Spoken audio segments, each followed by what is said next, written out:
Yeah. Do you remember Marcus Edwards? Yep. Capri's brother. Yep. For those of you who don't know Marcus, as a sophomore gained 400 and some yards against Romeoville one night. And his brother played in the NFL, so Marcus was really good, but Marcus struggled in school. One time I talked to a science teacher, I won't say who it was, but I knew that he was failing close to 40% of his students. And he said, they just don't work. You expect me just to pass them? I said, if you give them a D, it's not like they're getting into Harvard or Yale.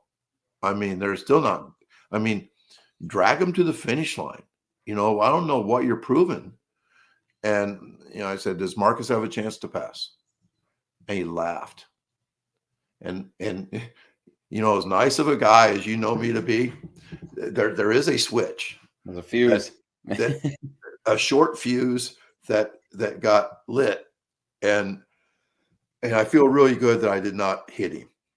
Because he's a good guy. I mean, here's the weird thing too, that really good people can be total jerks and not realize it. I've been that way. I mean, we've all been that way. We've all done dumb things, said dumb things. But I don't like for people to laugh at a kid that, you knew Marcus. He was a sweet kid. Yeah.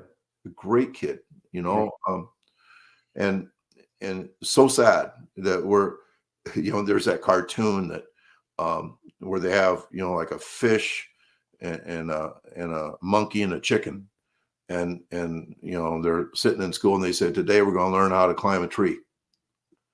And the fish and the chicken, the monkey's going to do a pretty good job, but not the fish and the chicken. So we don't understand that people all have talents, and it's really a sad thing when schools have not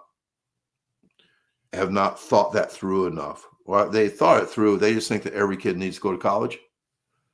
And as you know, every kid does not need to go to college. Right. For many kids, it's going to be $100,000 wasted that they'll never recover. And for me, I was lucky, I think I borrowed $7,500 back in the 70s to go to college. And it still was hard to pay off. But all four of my kids borrowed about $100,000. Yeah. Because they had two parents that were teachers and couldn't have, we were paying off our loans while we had babies. Wow. My daughter turns 40 this year. And she still has $25,000 in school loans at the age of 40. It's an awful thing. So anyway, schools should not be all college prep. Schools should offer things, whether it's machinery. They used to have building trades places where kids would build houses. There should be apprenticeships. There should be so many different things that if we just stick kids in and say, you need to memorize all these answers for Friday's test, it's awful. I think it's unfortunate that you're not in the building anymore, because I do believe that was a voice within the building. Obviously, Andy's in the building, but you were someone who, you're screaming from the top bleachers on stuff like this, how to treat kids, how to put them, like, why are we setting up high school kids for failure before they even have a chance to do anything? It's almost like you look at somebody walking into your classroom, I don't like that person. It's like, why would you even make that kind of assumption about somebody? And it's insane to me. Our teachers, some of them, obviously a lot are great, but again, it's just a bad spot. And teaching is hard, and I think I understand that as well as anyone. My wife used to criticize me for being too high and mighty and say that you're dealing with 5 honors chemistry classes. You do not have the problems that some of the teachers that you're complaining about have. And, you need to listen to those kinds of words, and you need to hear that those teachers are maybe struggling to stay in teaching because it's so miserable for them. And it was never that way for me. But I do think that that's where a feed the cats approach in schools could really be good if we really just try to make school better for kids.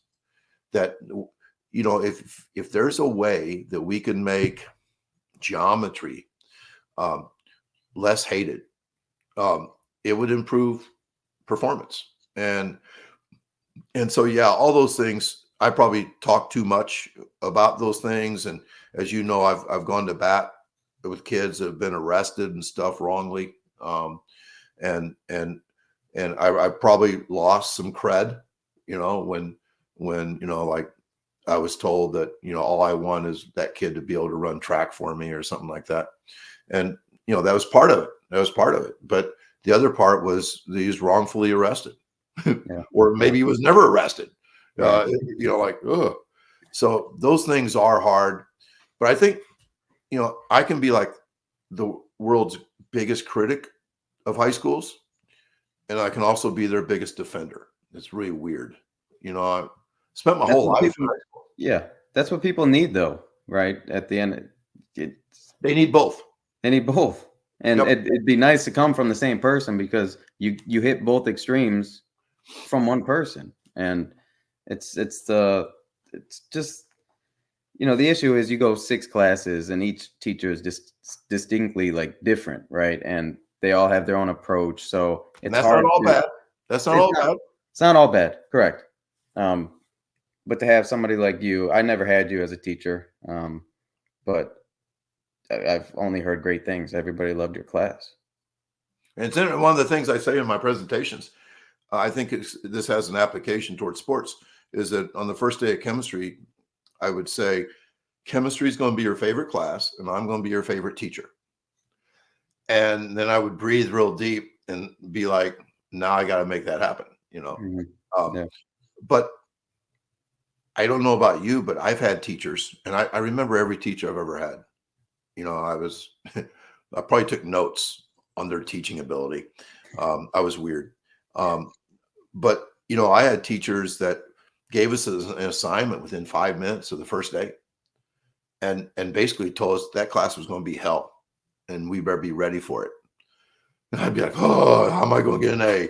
So, I mean, I was going to be one of the survivors, you know, but yeah, you know, like those teachers that are like, yeah, I'm not trying to be your friend, you know, like acting like that's the greatest thing in the world to say on the first day. Yeah. I'm not here to be your friend.